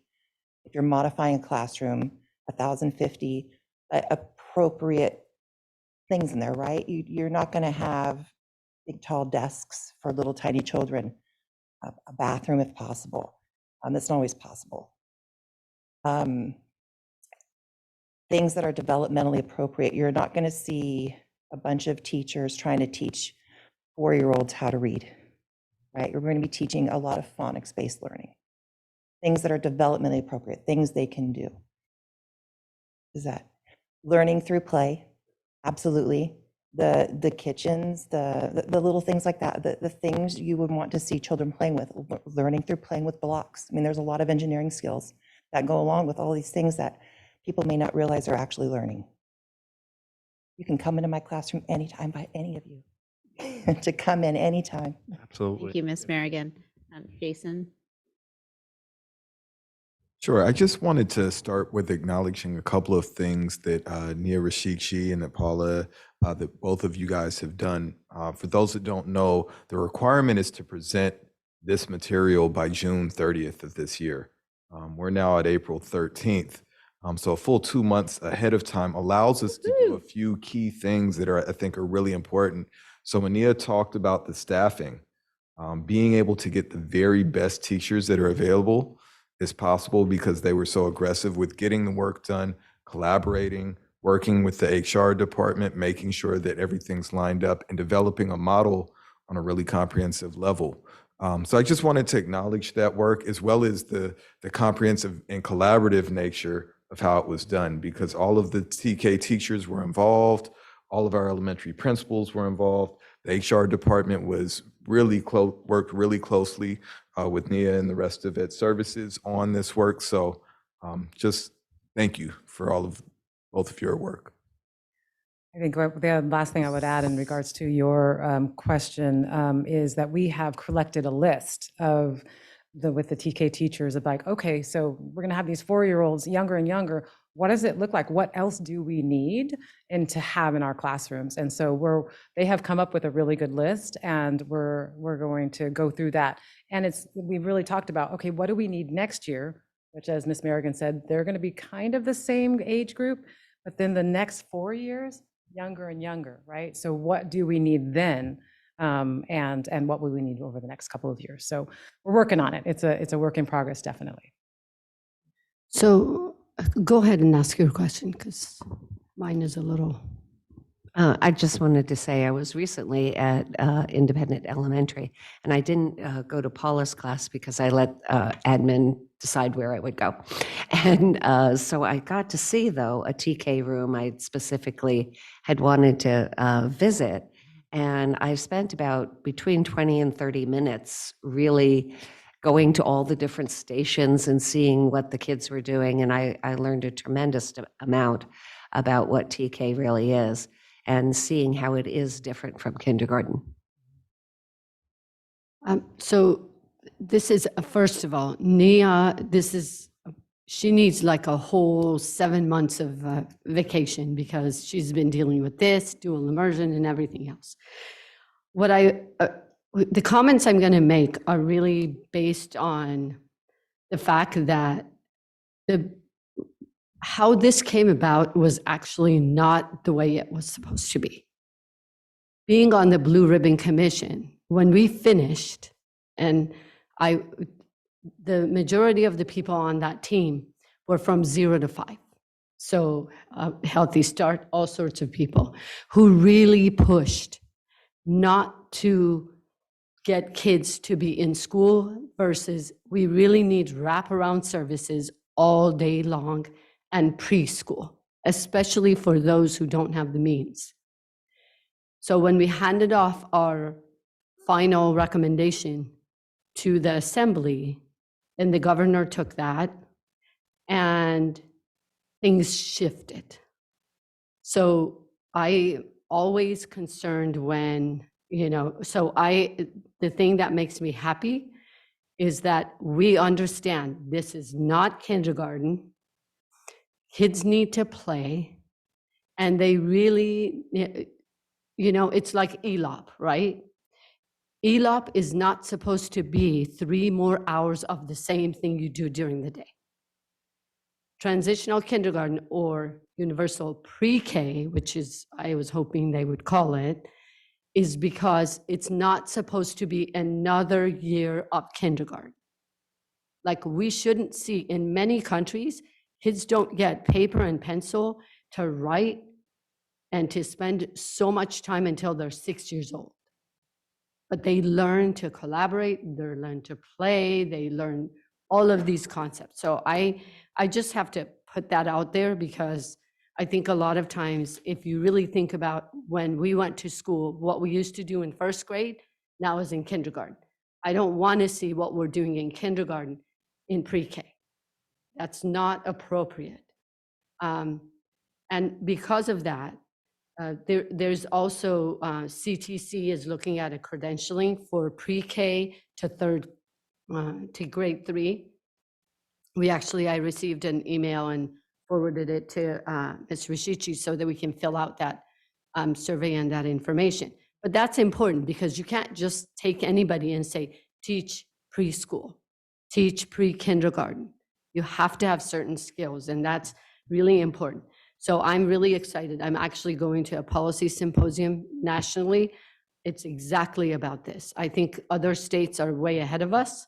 There are lots of great things that are happening. We always think of California being trendsetters, but there's a lot that other people are doing right. So I'm just really, it's important for us to listen to what you just heard, that it's play, it's collaboration, it's fun, it's not sitting down paper and pencil all day long, and it's not another year of kindergarten. So I'm really pleased to hear that. And thank you for everything you guys have done. We've had TK, like Paula had said, for years, and we've done now we're gonna have younger and younger kids. But just imagine, now these kids will have to be in school for 9 hours.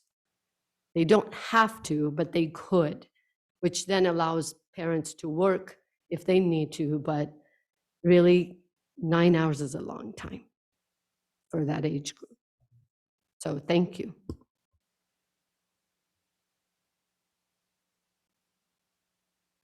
Thank you very much for your presentation. Have a nice evening. All right, moving on to superintendent's district updates.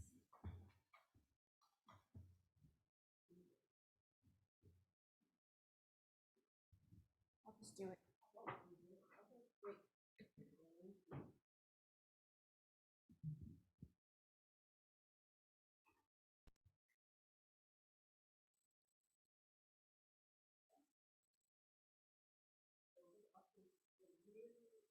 There really isn't a whole lot of COVID update.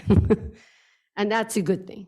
Our cases have really, really declined. I think today I saw a couple of more, but it's been stable. And today when we actually met with the county health department, they are also seeing just a little bit of uptick, but not a whole lot. And really no changes that I can any important changes that I can share. Next slide.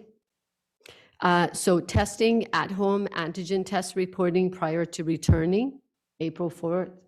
We had 1,983 at-home tests were reported.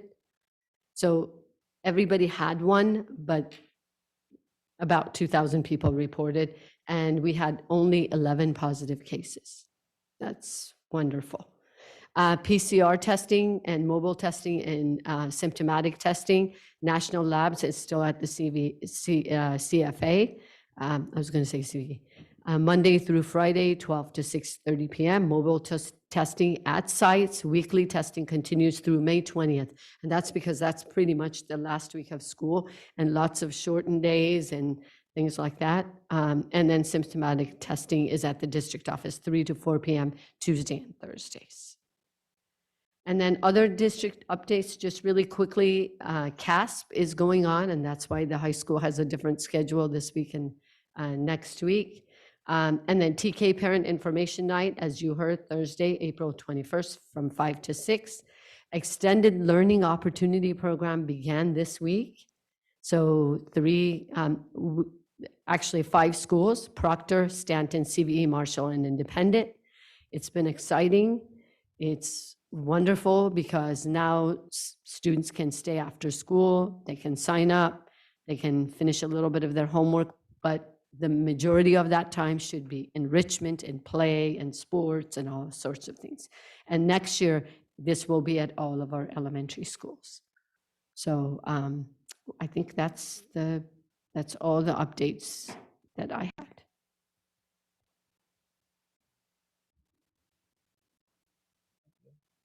Are there any questions, Superintendent?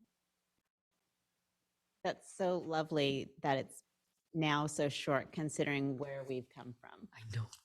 Page is Is there more? All right.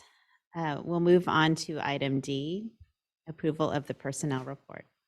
I'll move approval of the personnel report. Thank you. I'll second that. All right, thank you. Are there any questions or comments? All right, Gary, your vote, please. Yes. Mike?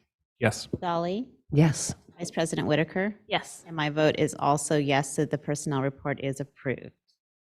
Now we'll move on to approving the instructional calendar for 23-24. So our district met with CVTA in collaboration to create with the instructional calendar for 23-24. It's sort of like back to the future. It's 2 years from now, but we want to get the information out to our families so that they're aware of what to plan for.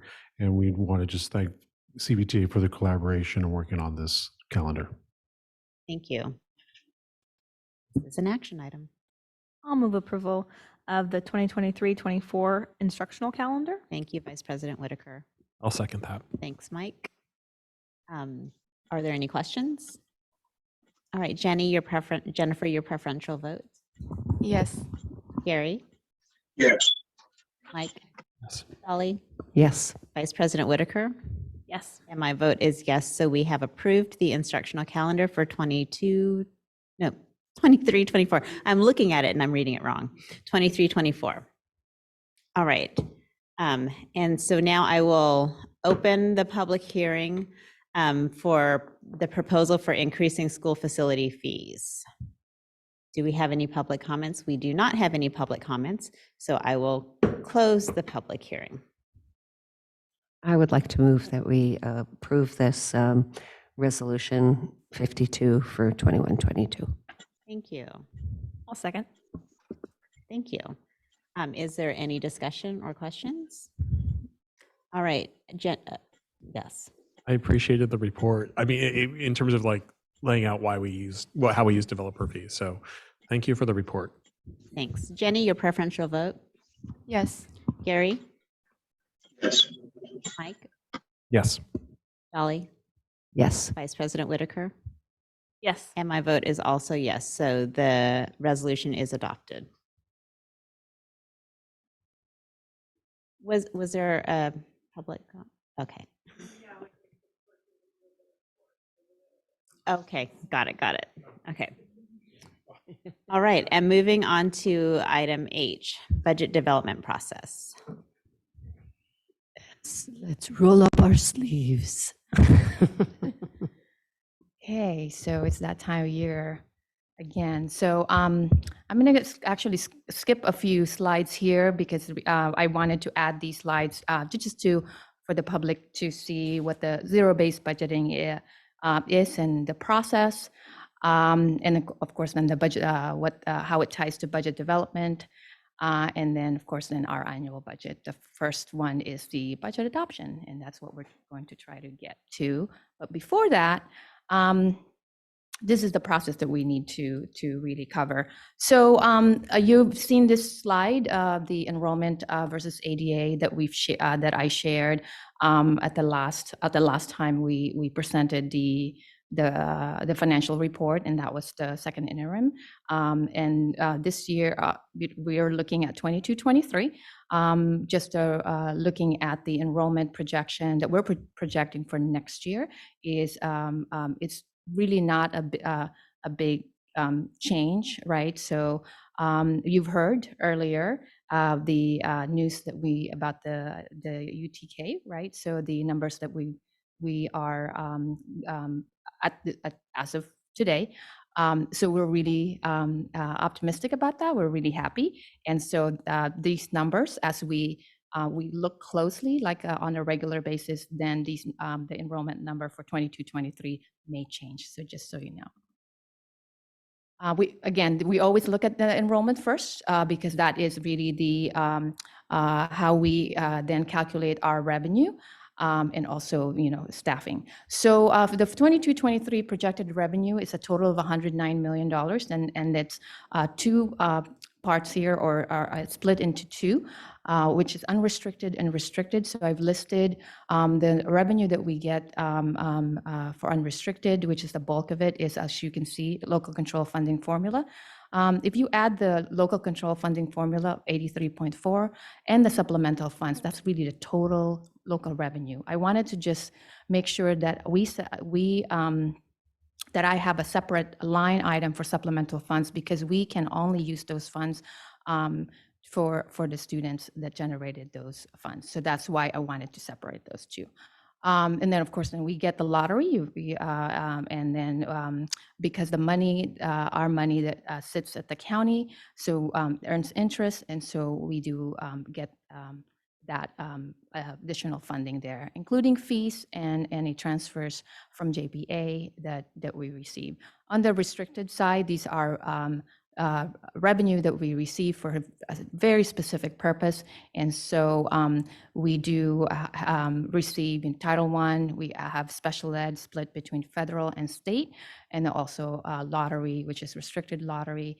And then, of course, then the Stirs on Behalf and other local grants for, again, total of $109 million. Under the projected expenditures, since I split out the two funding sources, or restricted and unrestricted, so I wanted to show the expenditures for each one. So the total for unrestricted is 76.2, and then 31.8 for a total of 108. And that, again, this is, you'll find these numbers from the multi-year projection that we presented as of the second interim. So for the components of funding, projected components of 22-23 ending fund balance, this is what we're looking at, again, as of second interim. We're looking at about $8.7 million, which is 8.9% in the economic reserve. And then, so the full-time equivalent, thought it's really important just to see, or just to show you how many full-time equivalent employees do we have by groups there. And so total FTE is 900, close to 900, almost 921 FTE. This is a slide that I really wanted to add just to show you what our statutory benefits rate. I don't think I've ever shown this before. So, which is really interesting. I know for me, I see this all the time, but for the rest of you, you probably have heard me say over and over again about the CalSTRS and CalPERS rate, but we haven't really covered the other statutory benefits rate that we do pay for. And so certificated there, with the CalSTRS, Medicare, unemployment insurance, workers' comp, and other post-employment benefits, it's close to 24%. Classified, and you see it's at 36.44%. So this is in addition, so the health and welfare, which is the $6,500 annual contribution, is on top of the rates that you see there. So ZBB worksheets. So you have 62 pages that we've shared with you. And so we're just showing you like what each of the column represents. So it's just from resource all the way to the description, just to give you an idea what you're looking at. And so just a summary of where you can find things. So if you're interested in looking at certain sites or departments, these are the pages. And then if you have any specific questions, we can definitely go through some of the pages here. But I wanted to put together is really a summary of, so you know what are the new or increases that are included in the ZBB. So for the most part, everything is staying the same level as the current year. We reviewed all of the requests, and I know that there are many conversations that happened before we actually put this all together to present to you. So looking at unrestricted general fund, that's the UGF, and then supplemental funds, Title I, really just highlighting just the two sites that requested these sections here, FTE 0.2 and 0.4, I should say, for Canyon, and a 0.2.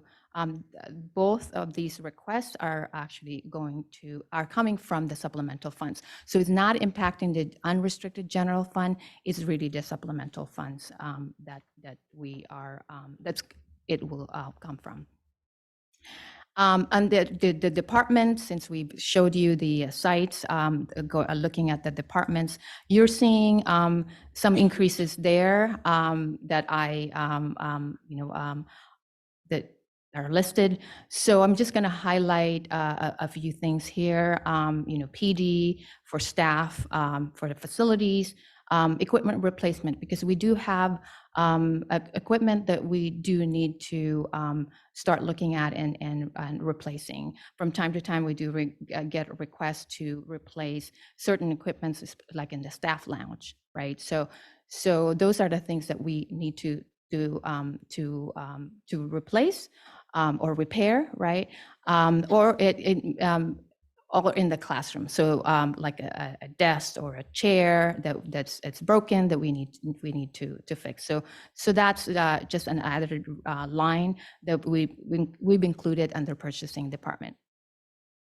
For the maintenance, it's really, this is a transportation request of approximately $152,000, and that's to, and every year you see this because what we are trying to do is expand, or at least take over a lot more routes from our third-party provider for special ed transportation.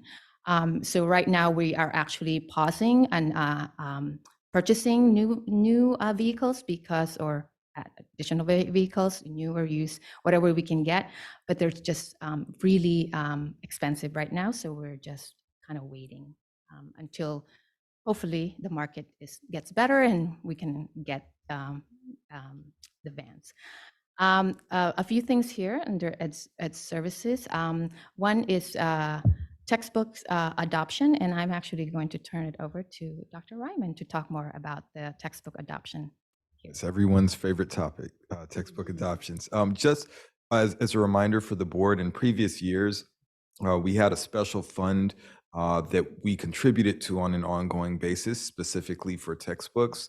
However, in order to increase clarity in terms of our budgeting process and where expenditures are happening, we removed that fund.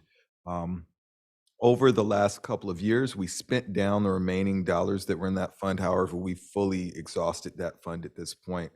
And so this year and also in future years, we'll need to account for the replacement of textbooks, consumables, as well as any new adoptions.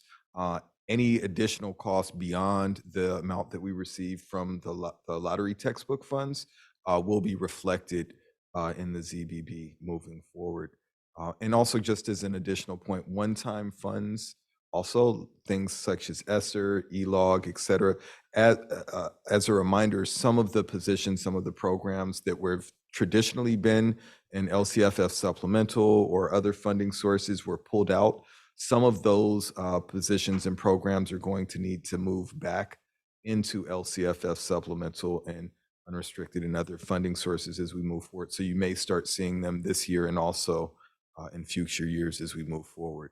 Of course, with the blessing of the board and being in the executive cabinet. I do want to, just for clarity, because if you remember, we had like a couple of $1 million that we had set aside for instructional materials, and then it became like $900,000.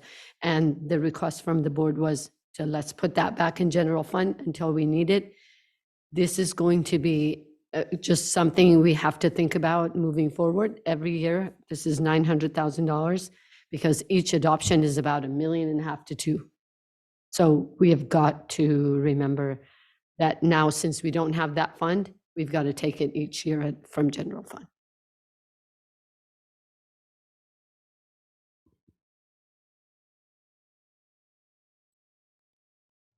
Okay.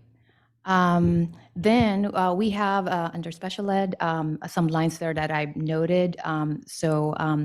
If you would like to just take a look at the request there for the positions, that's about close to $300,000, and that's actually coming from the grant. So we are getting additional funding that will pay for those positions that are being requested. I believe that is my last slide. If you want, if you have any specific questions, ZBB or anything that we just covered. Thank you very much for that presentation. I just want to acknowledge that the ZBB process is not one that every district undergoes, and the amount of work that it takes coming from our site administrators as well as all of the directors in our district. So thank you very much for doing all of that. Are there any questions? I just wanted to acknowledge slide number 10 is really helpful, I think, in talking about our values, about where we're investing monies in our district. So that was actually really great to just see that, to see where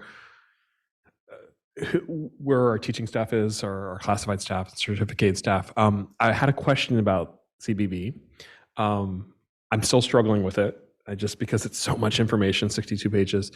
I'm curious, how do school sites manage multi-year projects? Like if they have like a multi-year effort, I've been the victim of a really bad budget process at my own office where they're like, we're going to sweep those funds. So how do we protect sort of like multi-year initiatives in a zero-based, a ZBB environment?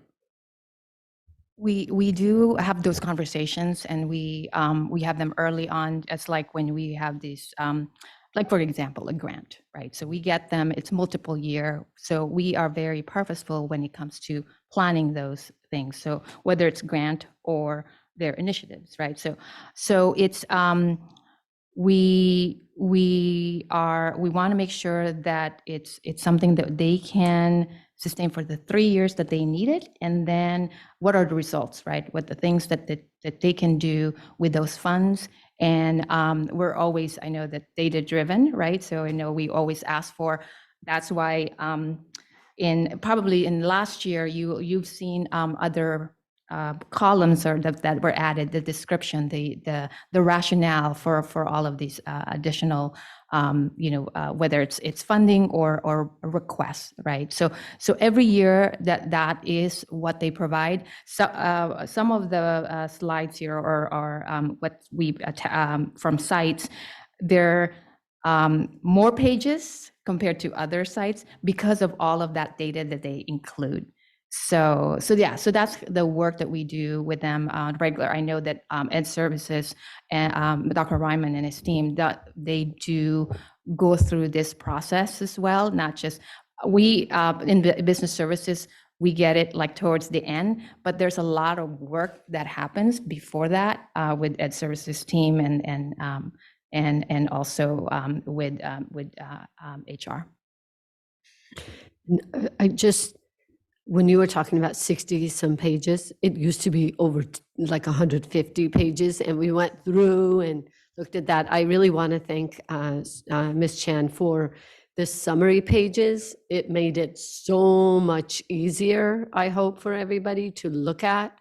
Again, it's really important for everybody to think about the ZBB is only about 16% of our budget. The rest of it is actually based on our contractual agreements and the needs like FTE and really staffing that we are keeping track of.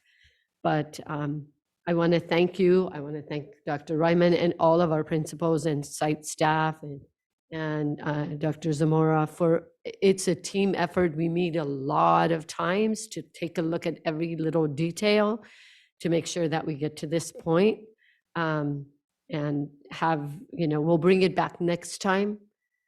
So then once it's approved, then we build the budget and bring it back to you. And hopefully in May, at May Revise, we also have some good information to share with you at that point as well.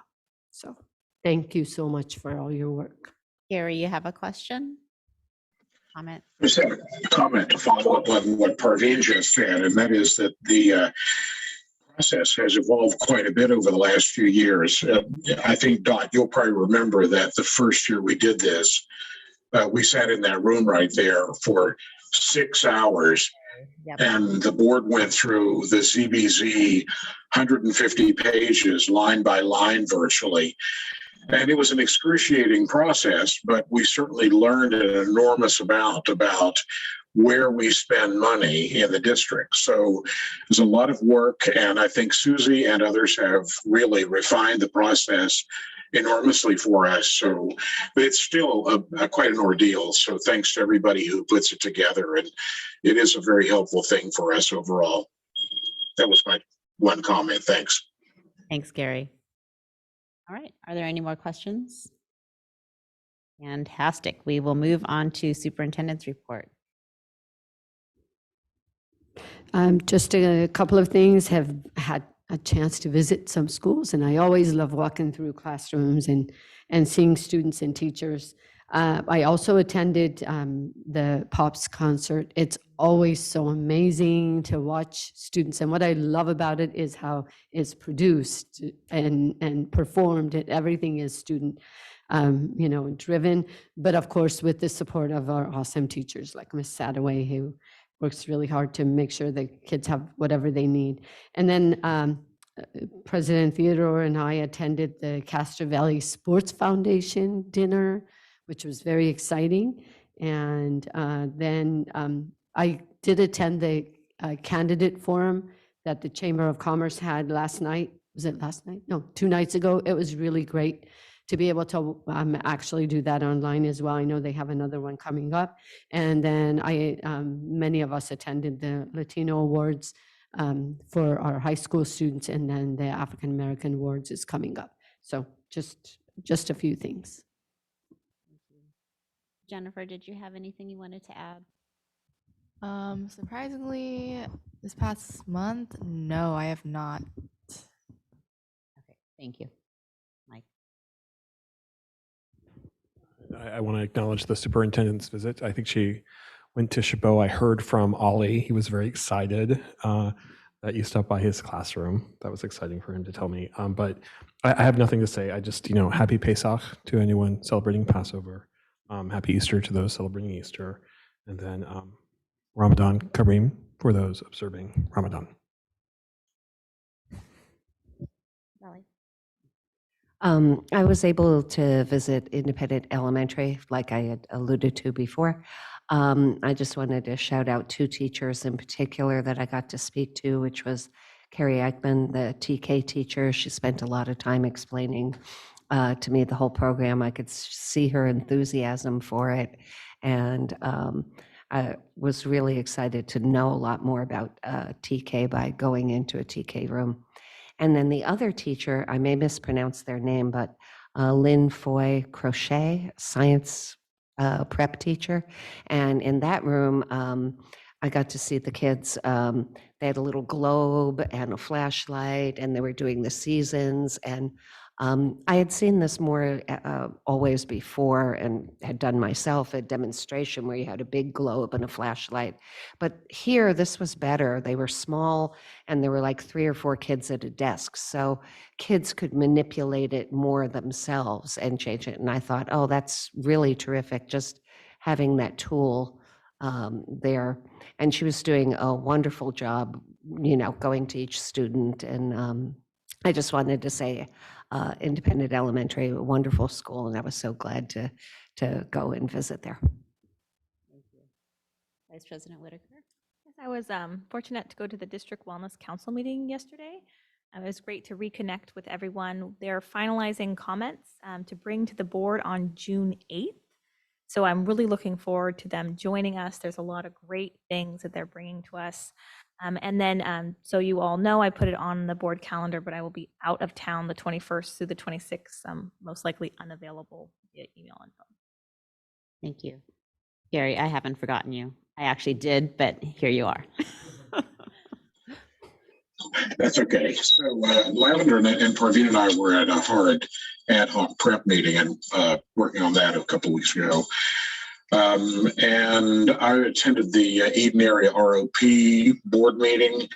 The search for a successor to Linda Granger, the current superintendent, is in full swing. I believe the application date, the closing of the application date is approaching us.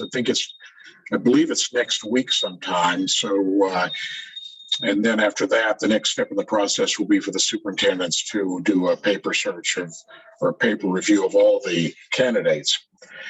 And finally, I'd just like to mention again what Parveen said about the candidate forum that the chamber held. This is to replace Bill Quirk, who's been our assembly member for 10 years. There are 4 candidates running, and none of them really well known in Castro Valley and in the area. In fact, they're all essentially new people.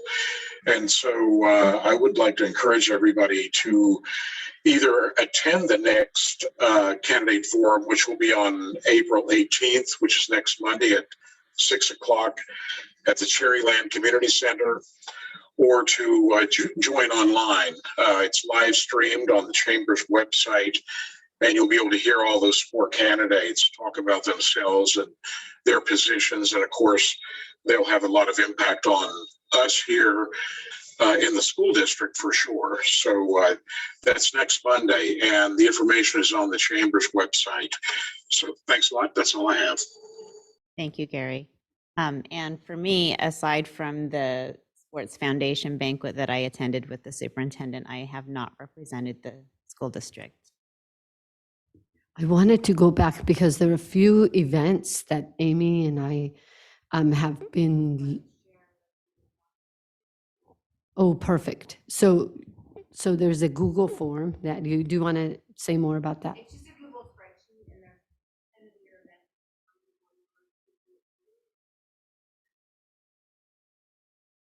Thank you, Amy.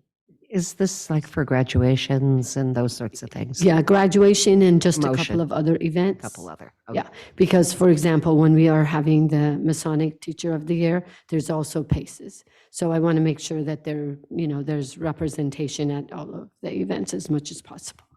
Thank you. All right. Thank you, everyone. Meeting is adjourned.